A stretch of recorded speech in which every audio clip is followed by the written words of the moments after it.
I credit any kind of success that I might have to those moments. Yeah. When you feel like you're the worst player in the room or whatever, you're grateful for that. Yeah. That's the secret Big sauce, time. I think. Big time.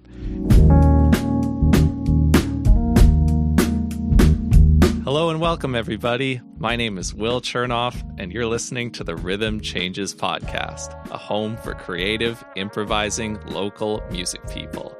This show is an ongoing, open-ended series of conversations with folks who make their community fun and prosperous. If you're joining us for the first time, don't forget to follow this feed wherever you get your podcasts, and check out our website, rhythmchanges.ca.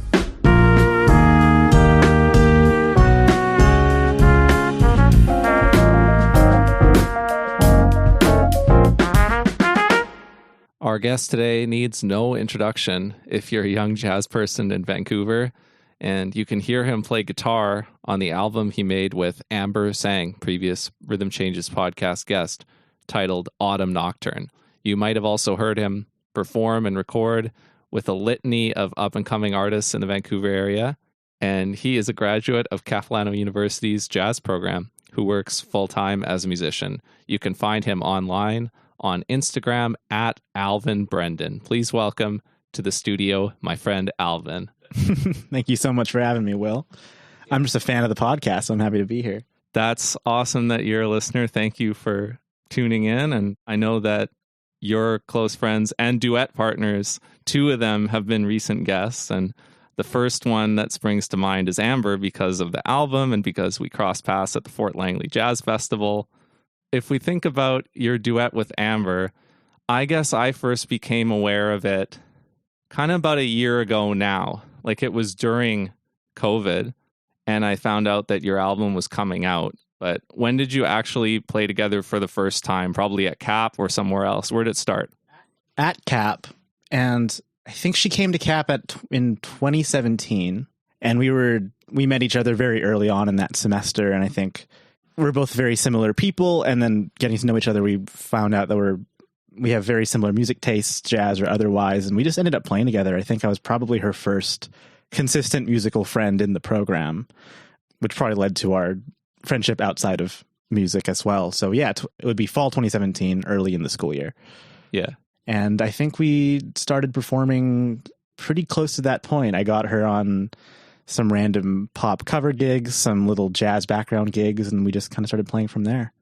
Yeah. And then you would have met Will Clements at around the same time too, right? Yeah, the year prior. So my first year at Cap, 2016, he was one of my first friends in that semester as well. We started gigging quite early on. I think once we became friends, I think that winter in our first year of Cap, we were already playing some corporate events, some Christmas gigs and whatnot. So I've done a healthy amount of playing with both of them. Yeah. And that's where I know you best, is in that format, although I know you play with many other people. When you were there, what experience were you already armed with? What had you done up to that point, playing wise? I always kind of thank my younger self in retrospect to playing a lot. And there was a lot of things that now I don't have to think about too much because 13-year-old me thought it'd be fun to play the guitar every day. So going into Cap, I had no real ambitions to become a jazz musician. I had listened to maybe 5 jazz records total at that point, and I really respected the music. But like a lot of guitar players, it's very, there's a large gateway as far as music theory, and because the guitar fretboard is such a cryptic mess, right? You're a bass player, you know. I was just at that point of trying to break out of that guitar box. Yeah. The reason why I'm most curious about that is because, you know, when I've talked to Amber and Will on this podcast and off, they speak to you as an expert. They respect your playing ability and what you're bringing into those gigs. Will memorably called you his jazz husband at one point. I'm sure you reciprocate. Will and I, it feels like Will and I learned how to play this music together. Yeah. Will came from an extremely musical family and a very musical high school upbringing. So he had a lot to offer. And I learned, and I say that we learned together, but really it felt like I was learning from him a lot of the time. Yeah. And Amber too, right? Had the experience in the Vancouver Youth Choir, maybe, or other things like that, right? Yeah. And she was already, I mean, when I met her, she was already an incredibly polished vocalist. Yeah. So there's an element of like it takes one to know one, sort of, and how you guys are respecting each other's skills. But totally. Again, I say that Will and I learned together, but really, like, all my earliest memories of playing with Will, it was just me learning from his approach and what he knew. Yeah. At the time. Yeah. I think that's really interesting because, like, if you have these people who are talking like, oh, yeah, Alvin can play anything, he's an expert. And it's like, yeah, that's totally true in one sense. But, like, with all due respect, and it goes with everybody, it's like, you're not, right? Like, especially not at age 19 or whatever. So it's not just like about the talent or about the ability. It's about something else. So, like, as something to strive for, or as something just to check in on as you're learning, like, what is that secret sauce? What do you think it is that makes it so good like that? The best part of that situation of, again, using Will as an example, learning from each other, you surround yourself with like people that have talent that manifests in different areas, and you start growing together, and like that makes you better. I'll always say that the thing that's helped me improve the most is like being in a situation where I felt like I was not the best person in the room. Don't really think that anyways, but you know those moments where you get into a room and you just feel like you're outclassed in a certain area, and but you use that as a motivator to learn and to get inspiration from. And, you know, moments playing with Amber, moments playing with Will, I get that. And it's this dynamic thing where we're both, especially if you play together for a very long time, that you're both improving together. And to me, that's the secret sauce, is like just be in a room with people where you can learn. If we're talking, I don't know, good time and groove, if you play with people that have all the experience playing with really good time, really good feel, really good groove, you're just going to naturally melt into that. Or hang out with someone with a really deep sense of harmony. You play a tune with them, you pick up stuff from it. That's the sauce. Yeah. I want to ask you about the first memory you have of when you experienced that. And I've got one in my mind, and I'll tell you mine too, but when was the first time that you saw that? The first time, I might have been 15. I used to be in this organization called Healing Using Music, and we would play at different charity homes and that kind of thing, or occasionally we'd hold a bigger show to raise money for a different organization. And I got asked to play with a singer named Gio Levy. It's fantastic. Yeah. R&B pop singer. And I met this fellow named Chris Wong. Yeah. You know Chris. Yeah. And he was maybe 3 years older than me at the time, maybe 4. And I think he just started CAP at the time. And that was honestly the first time that I had been in a situation playing with somebody that there was musicianship, there was nuance, there was precision to what he was doing, there was fun in what he was doing, while also feeling very rehearsed and polished. And I think that was big for me, seeing even the things that weren't musical, like how to handle himself in rehearsal and learn tunes and this kind of thing. So playing with him was actually quite a big, I mean, he's kind of I had 2 people that convinced me to go to CAP. It was him and then Gavin Grochowski, the sax player. Where is this? Richmond? Richmond, yeah. I went to McMath secondary. And I think both of them, I had a conversation like this. I'm like, oh, you should go to CAP. And apparently that was enough to convince me. It was 2 people telling me to do that. But playing with Chris, you get, because he had already, from a young age, on his point, he had already put in a lot of the hours that you need to become a really good musician, despite the genre, right? So playing with Chris was big. That was probably the first moment that I felt that like, oh, I don't really know how to handle myself in this situation, but he does. And I learned a lot from that. Yeah. My first moment was this jam that happened at Goldie's Pizza, which was at Seymour and Pender. I think that's a real cross street. I don't want to get my norths and my souths crossed here, but that was before the Pat's Jam of today. There was a jam in the basement floor of a place called Goldie's Pizza. So when I was at CAP for the 1 year I was there, the Goldie's Pizza Jam thing was happening. And I got up, and the people who were anchoring the jam that first time I went there were Eli and Millie. And I think I'd met them maybe once or twice, but I didn't really know them yet at that point. I was definitely just blown away by how good they were. But I got up there and I played some bass, and Millie was still playing drums, and some other people were playing, and just played like a couple of simple standards, but I was such a fish out of water, and it was so cool. Yeah, if you can channel that into inspiration and not discouragement, that's the most valuable thing. Yeah. I'm flattered what Amber and Will have told you previously, but really the last 5 years has just been a series of that same event over and over, of feeling like that other people in the room have something that I don't. Yeah. If I'm having a good day, hopefully I'm using that to learn and inspire. And I guess it's like that. I credit any kind of success that I might have to those moments. Yeah. When you feel like you're the worst player in the room or whatever, you're grateful for that. Yeah. That's the secret Big sauce, time. I think. Big time. The first time I played with Craig Scott and Jody was on Will's debut record. I remember he got the grant in like September the year before. So I was just, those pre-stage jitters you get like 5 minutes before a gig. I got those for like 9 months straight before this session. I was terrified because I think I was just in third year at that point, and they're heroes of mine.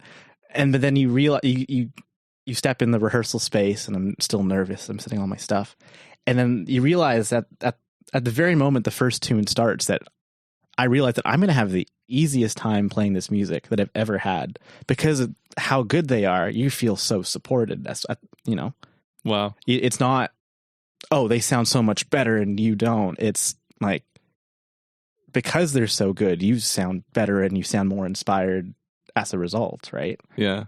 That was a big one for me. That's funny that you talk about it in a recording session. I like that because, I had Ilhan Safarali on. He talked about recording anxiety or something, and how as a really young and precocious artist, which he is, he thinks about, I want to make sure that I'm developing, and then later, I can go and make an album. I'm not in a rush to do that right now. That's kind of what he said. And he talked about it in the context of, well, I don't always get performance anxiety, but I do get recording anxiety. And I'm absolutely the same way. I never get nervous when I play gigs, and you play a lot of gigs, so maybe you feel the same way, but I do when I record. Depends on the session, depends on the gig. Yeah. Who knows what factors are at play in those days where you're nervous or you're not. But as far as leading up to that recording session in particular, and even the first tune or two, I obviously felt the same thing of, Jody and Craig are going to sound amazing, and I'm going to stick out like a sore thumb because like I'm some third year. Who's Alvin Brendan when Craig Scott and Jody Prosnick are on the personnel in the back? Because right? like objectively, you just don't. Like, you fit in. You totally do.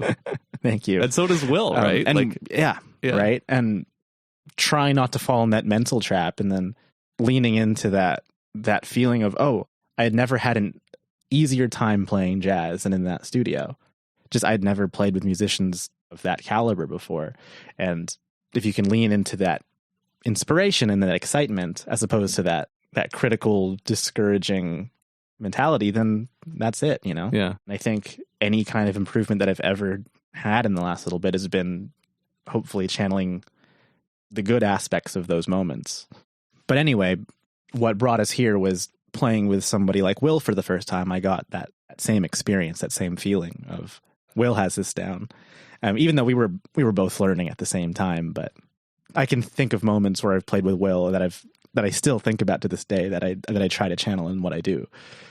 Yeah. So the secret sauce is the first step, where you got to feel grateful for the opportunity to be the worst player in the band and to be the person who has the most to learn. And if you can get that, then you're rolling, then you're really learning. For real. And then if you're in a duet, maybe the key to a good duet then is like, if you can get that into a 2-person feedback loop and you just keep hanging out together, especially if like university brings you together, or a series of gigs like playing at Piva or whatever else you've done with Amber or Will, like, then you can really kind of hack that and get it going right amongst yourselves. Totally.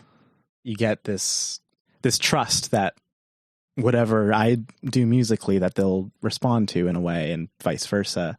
And you get this comfort level that you're willing to try new things or go against the grain of what you've done before. And that's always the exciting part of it. Yeah.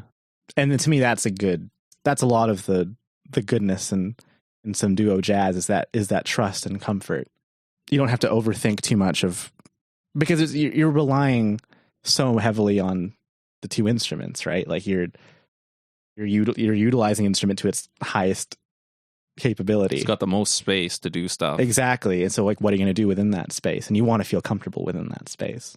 Yeah. And then if you're not playing, like if you are in a part of the arrangement where you're not playing, then the other person's totally on their own, right? So sometimes that's cool, but you got to be careful, right? Yeah. I mean, I think if we're talking specifically about duo jazz now, I think the fun part is within that space, you can really start thinking about the texture of what you're creating, because so much of that control is up to you. Yeah. You know, if I'm in a 9-piece ensemble, the guitar decisions aren't affecting the overall texture of the thing nearly as much as if I'm playing duo with Amber or Will, right? Yeah. That can be stressful or that can be really fun. Yeah. You can change the feel of the entire arrangement by yourself. Yeah. You're the bus driver. Yeah. And the great thing about having a duo partner like Amber or Will, and Will specifically just because his preferences really align with, is that like he'll take charge a lot. Yeah. He'll start singing bass lines and you know, changing up the form and changing up feel, and he has that kind of he can take control. He's an arranger. As much, yeah, exactly. As much as any chordal instrument can, which is exciting and fun for me. Yeah.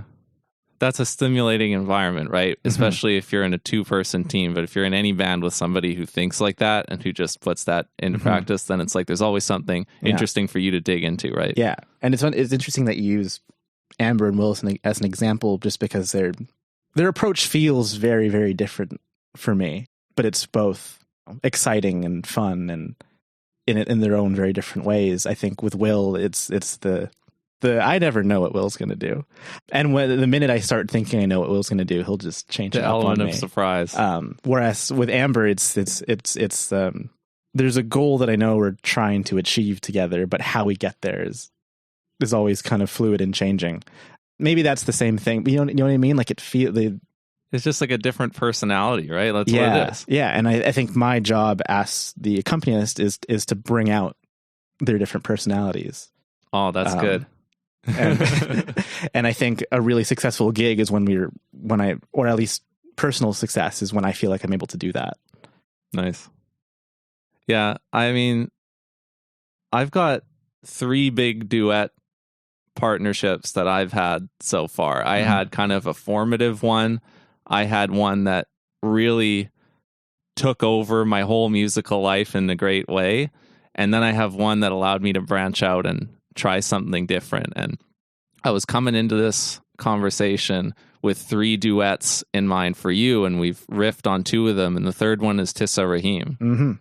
Outside of the jazz idiom, playing with Tissa, but also playing anything more R&B pop oriented. I think the guitar takes at least mentally, I think about it as a bit of a different role. Yeah. Say we're playing a tune that is normally orchestrated with a full band. What can I do within my little space as a guitar player to make sure that the audience is missing as little as possible, or leaning into the fact that it's only a guitar, and what can I do to make that more effective? And because Tissa is such a great musician, you know, she's a big jazz fan as well and knows a lot of standards and whatnot, and just knows how that kind of spontaneity and improv thing kind of goes down. There is still this element of anything can happen, but it's just kind of with a different tool set as opposed to a jazz tool set. And sometimes you actually have to really cover a song in a different sort of way, right? Like you have to learn something that does the same thing as the original recording, more so than you would in jazz. Exactly. Yeah. So you have to like search for these sounds, and you're really good at that. Like on top of when you play jazz and how well you fit into the jazz language, like you are good at dialing in some of these R&B sounds that I hear you when you're playing with her or other people. Yeah. Thank you. I'm glad to hear. Who else do you play with, just so I can keep track, that's in that side of things? In more of the pop R&B side of things, I'm playing with this girl named Dani Camacho, who's more of a pop folky singer-songwriter kind of thing. We've done a bunch of duo stuff as well. I've played a lot with a man named Paul Caldwell, who's this Irish folk singer. This man named Brian O'Brien, similar kind of Tom Waits type.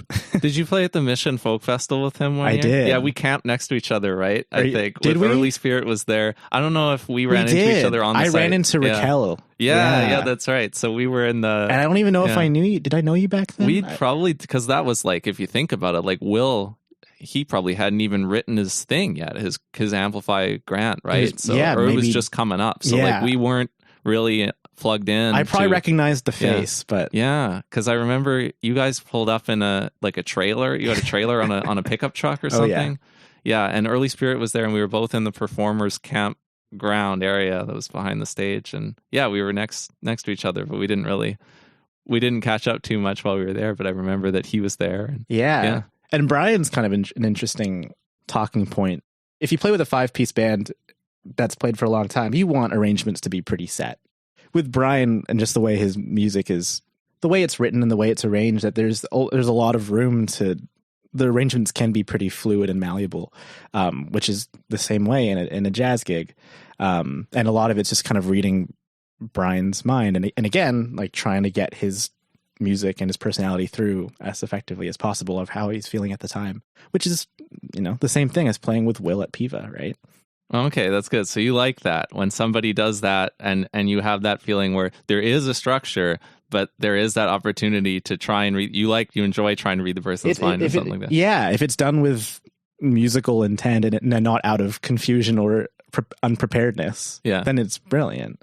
But I love playing a pop gig where everything I do is I want it to be the exact same every time. Like there's a lot of value in that as well.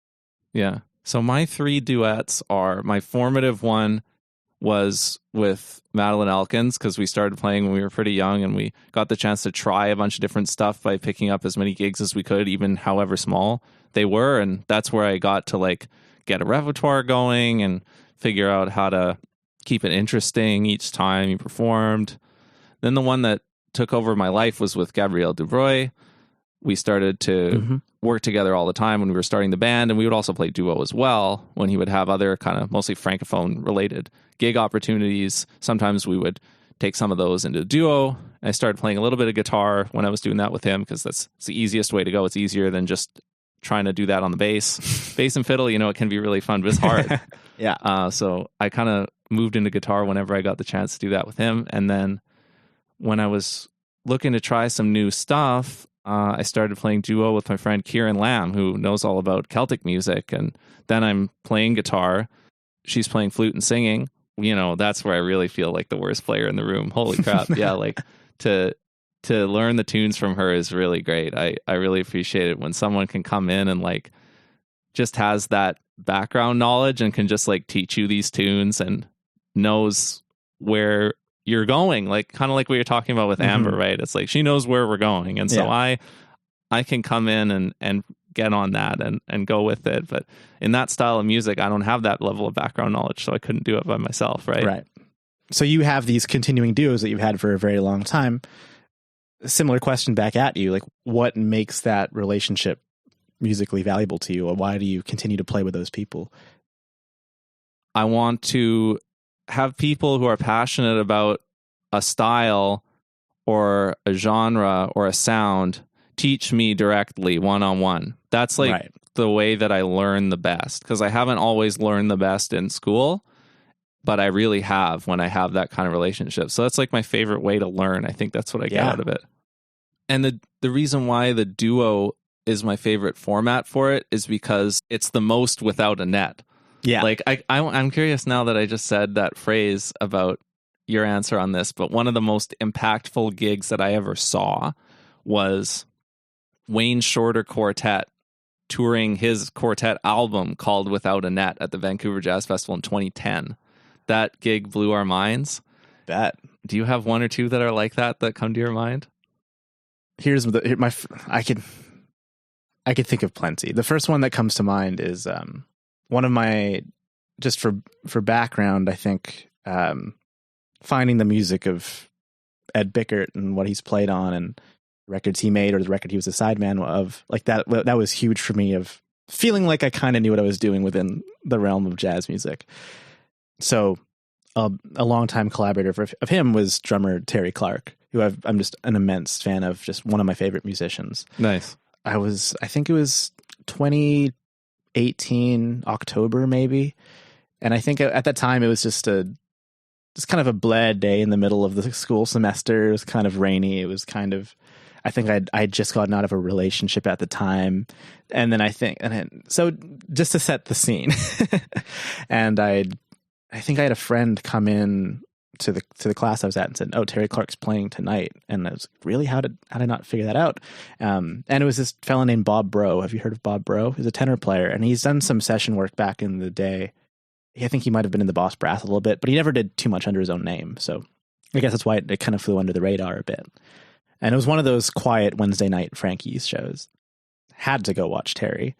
Went down to Frankie's and still feeling kind of crappy just for what I had described before. But I was really excited to see him.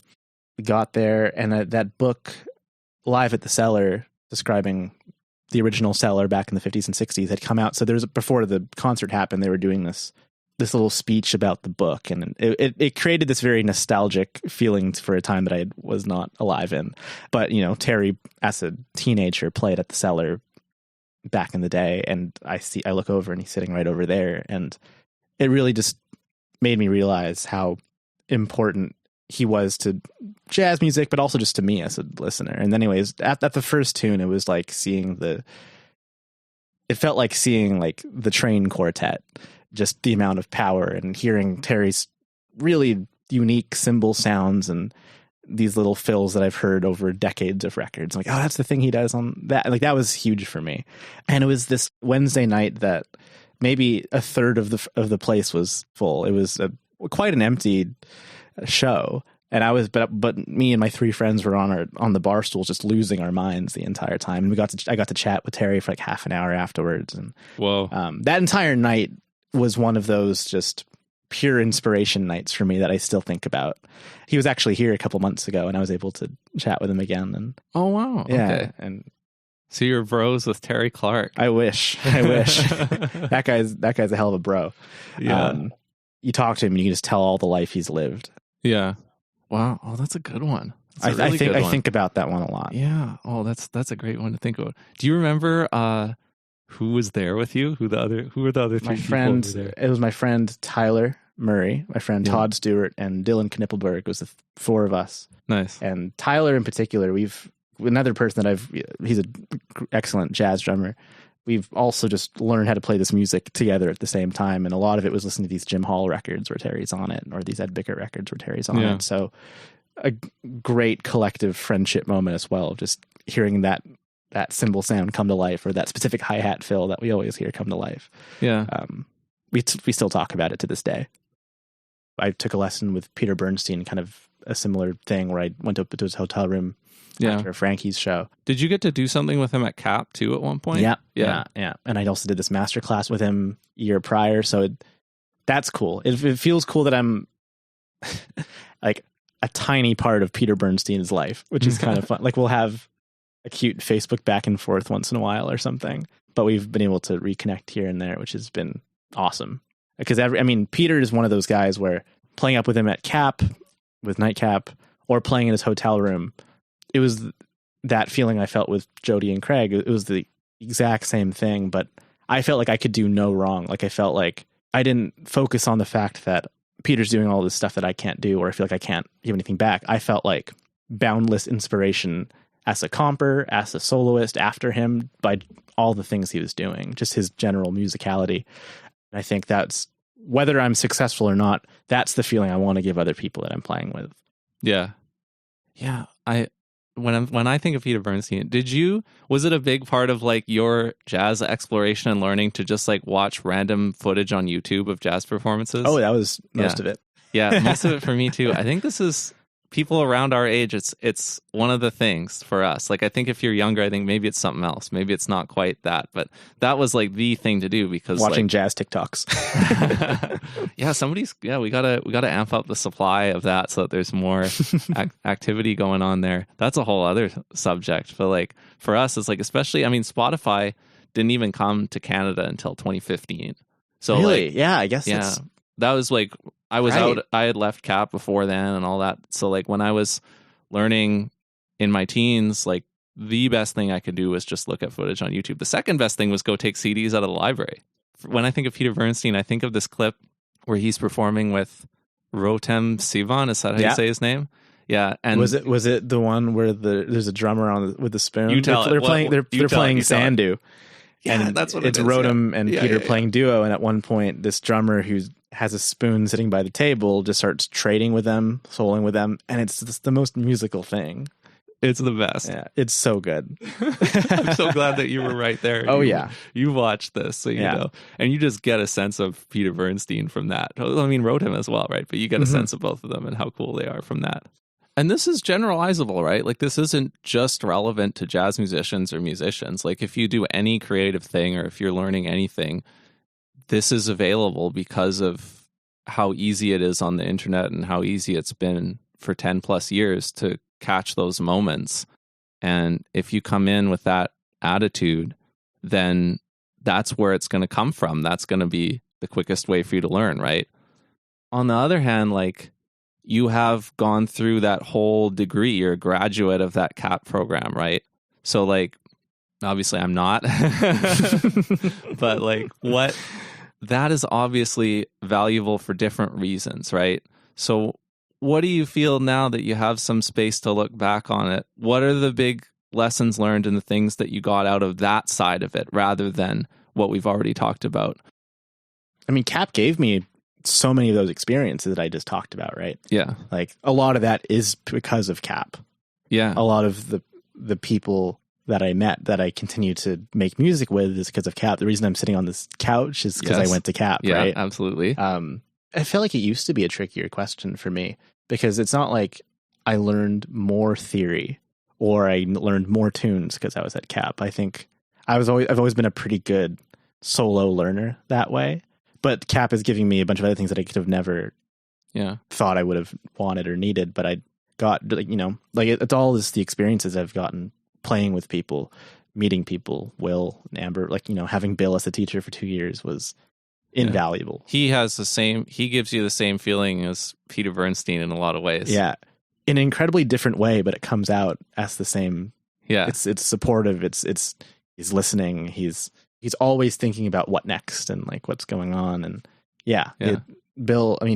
playing duo with Bill in lessons for a few years, or, I say one of the most valuable things I ever did at CAP was I did with a singer named Jeremy, we did a duo PMI where we would just perform for Bill a lot.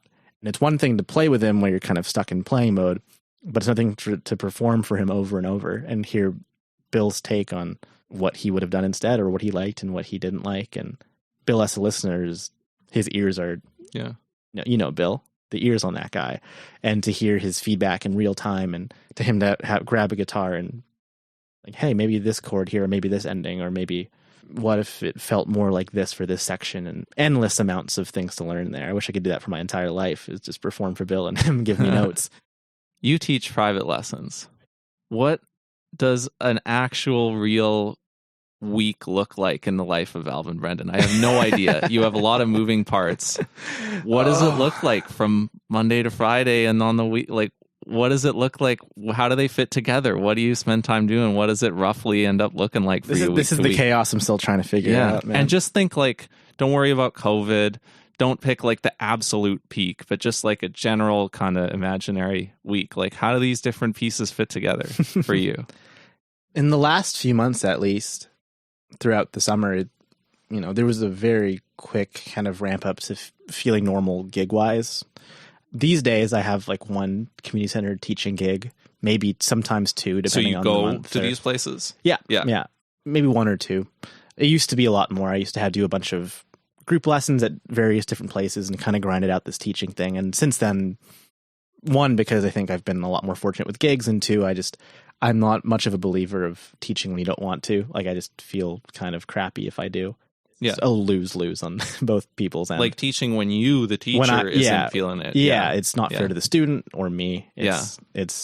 And teaching fatigue is just, it can be quite draining to give somebody undivided attention for an hour over and over. So I try to limit, but throughout the week, there may be 1 or 2 community center teaching days. These days in the morning, I'll have some students that I'll teach. The ones that are adults, because schedules as adults are ever changing. It's always a very non-consistent schedule. As far as the last few months, there's been maybe on any given week, there's like I'll go into the studio and record something with this, either for a session for a singer, or I work with this producer doing kind of generic music for like sync placements and whatnot. So, which is a great way to fill out a week. Say there's less stuff going on, I have just time to do that, and hopefully that'll pay back later on. And then maybe a Guilt & Co gig, maybe a second floor gig, maybe a festival thing if it's in the summer. And this last summer, I've been quite lucky that there's been like at least a few gigs every week, and then wherever it can happen, rehearsals whenever they can happen. Everything is so inconsistent, and I think that's a part of it that I kind of enjoy. I think routine kind of stresses me out, whereas a lot of people, that would give them a little more comfort. I enjoy the schedule the last little bit. Yeah. But where do you want to take it? Do you want it to kind of resemble where it is right now, but the gigs are bigger and the lessons are more locked in, and you're feeling great about the students you do have, and you're getting bigger and better gigs that are more lucrative and interesting with these people as you all grow? Like, where do you want to take it? Yeah, that's a question I've been asked a little bit over.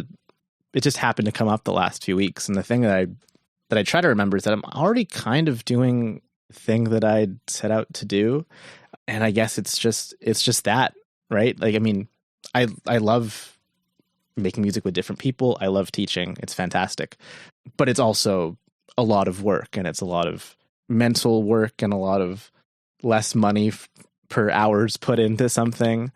I think moving, at least in the short term, just more of it, and hopefully it can sustain a living in Vancouver. Yeah.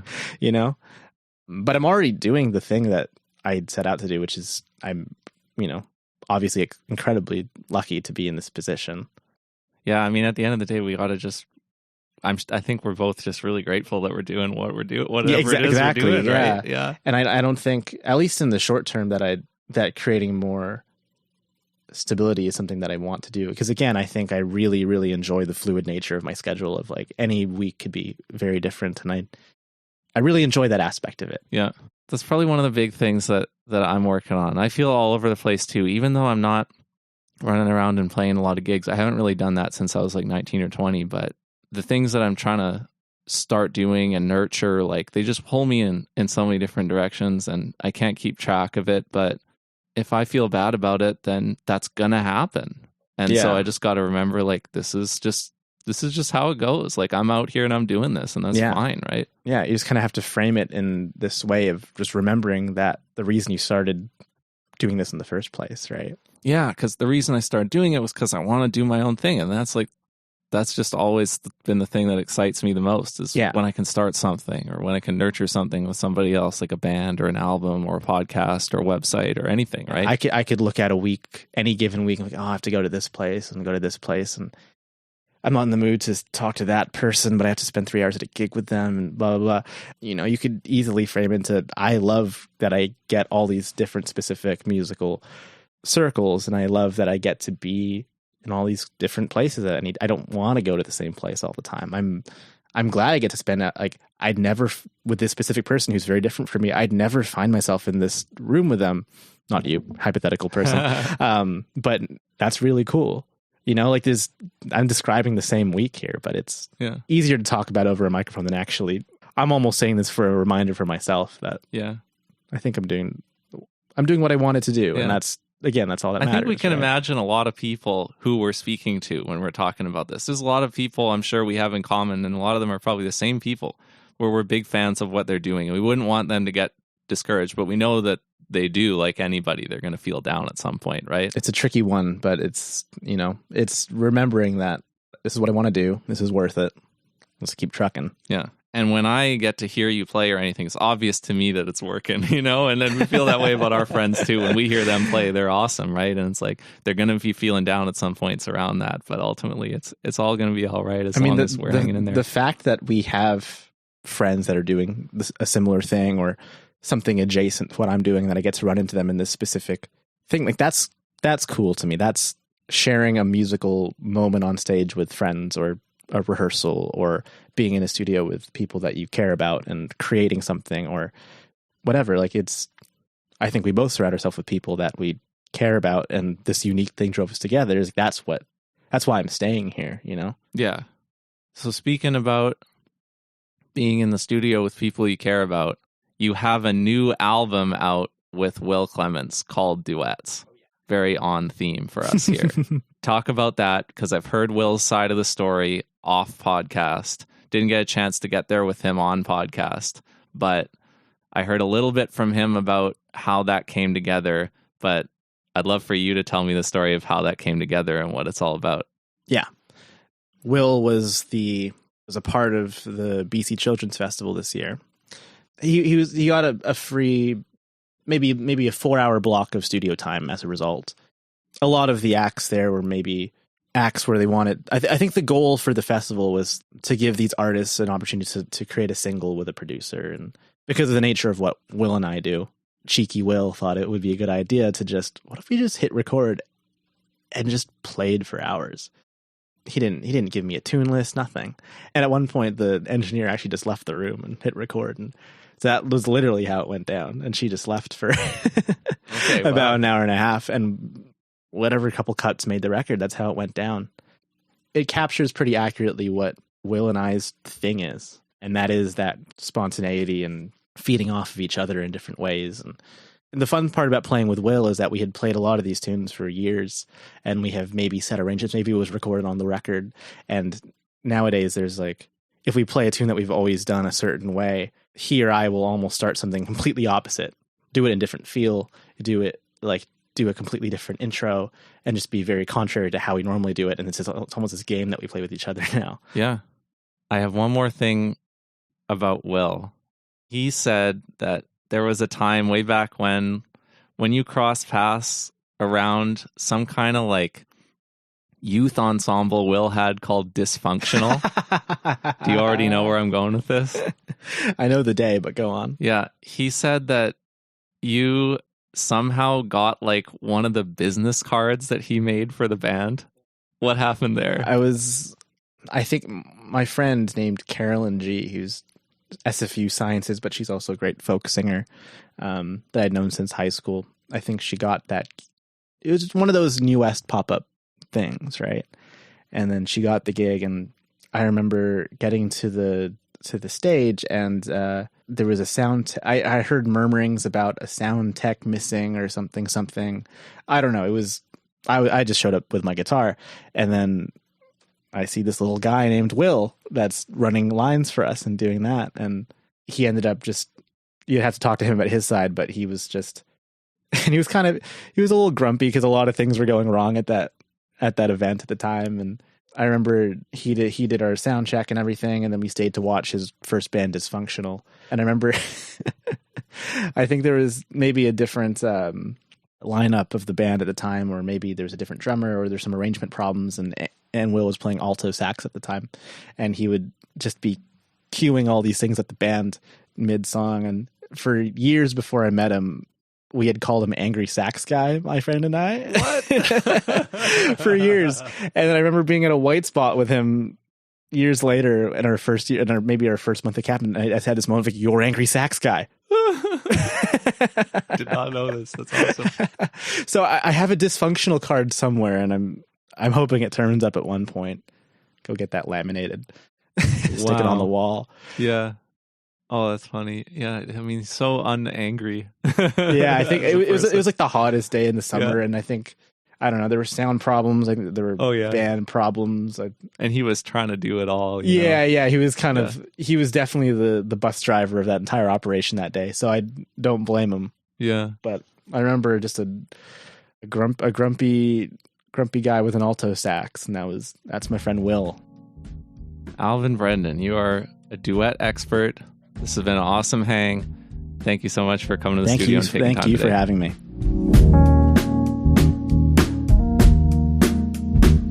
Thank you for tuning in to this episode of the Rhythm Changes podcast. If you haven't followed the feed yet, make sure you do, and think about your friends who might enjoy listening too. Tell them to search for the Rhythm Changes podcast wherever they get their podcasts. If you want more from us, visit our website, rhythmchanges.ca, or follow @ChurnoffMusic on Twitter. That's me. The Rhythm Changes podcast is a Chernoff Music production.